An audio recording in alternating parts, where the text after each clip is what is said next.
There's one technique that all professional photographers use that helped me take my photos from meh to yeah. That one technique is shaping lighting. Oh, you mean a light like this? No, not that lighting. We're talking about post-production lighting. Like using masks to highlight your subject or a key point of interest. Phew, I got worried. I thought I'd have to spend a couple G's. Don't worry, this technique is not gonna cost you any extra money. As an example, let's look at one of my favorite photographers, Aaron Brimhall. So in this shot, he would have used a linear gradient mask from the bottom of the scene to kind of darken that scene by lowering the exposure. Then he would have used a radial gradient mask from the right side of the frame, bringing into the left to kind of bring a bit of like that sun flare kind of bloom. And then he would have probably used a radial gradient mask over his subject to kind of pop his subject with a little bit more clarity, probably raising the exposure to bring a little bit more emphasis to his subject. You see, the main reason why this technique is so effective is because the eye is more attracted to the lighter spots of an image and less attracted to the darker spots of an image. The easier you can make it for a viewer to know exactly where they should be looking in your image will determine the impact that your photos have. By using this technique and using masks just like this, I've been able to take images like this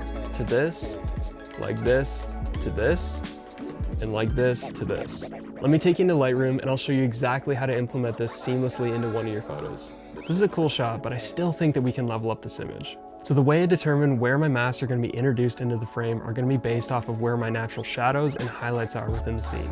Almost always I'm bringing a linear gradient in from the bottom of my frame because I want those parts to be less noticeable within the scene. And I'm usually doing that by manipulating the exposure and the black points. So let's add a linear gradient mask here.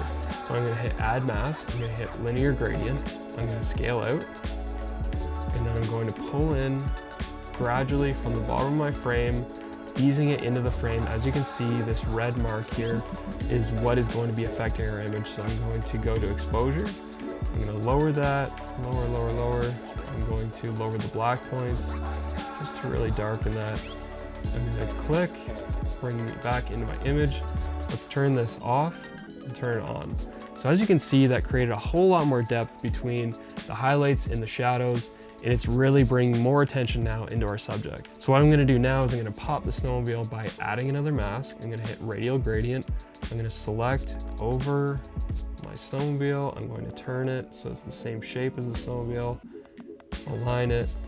I'm going to hit exposure, raise up the exposure a bit. I'm going to raise the clarity up to make the snowmobile sharper. Raise up the exposure a wee bit. Boom. Okay, so I'm going to turn that off, turn it on. We're bringing so much detail and information back into our snowmobile. So let's turn these two masks off and just see what this is doing alone. I'm going to turn that off, turn it on, off, and on.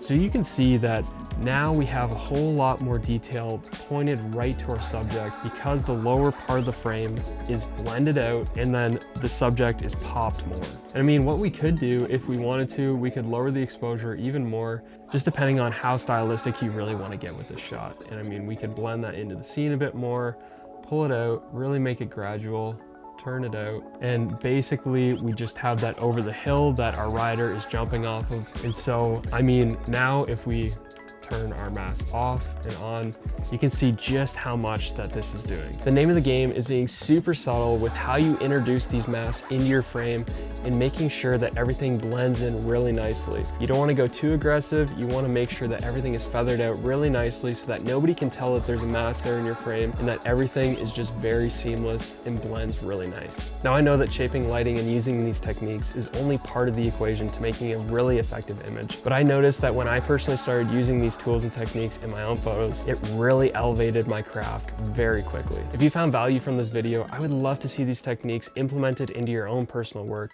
So please tag me on Instagram at jacob.wagler, and I would love to see your photos and interact with you. As well as if you're looking to upgrade your color grade game, you can follow me over on my Facebook page where I drop a video weekly teaching you guys how to implement a lot of these different tools and techniques into your photo sets to level up your photos. And I give you guys the photos personally so that you can edit with me as I'm doing these videos. If you found value from this video, hit the like button, hit subscribe. I'll catch you in the next one. Peace.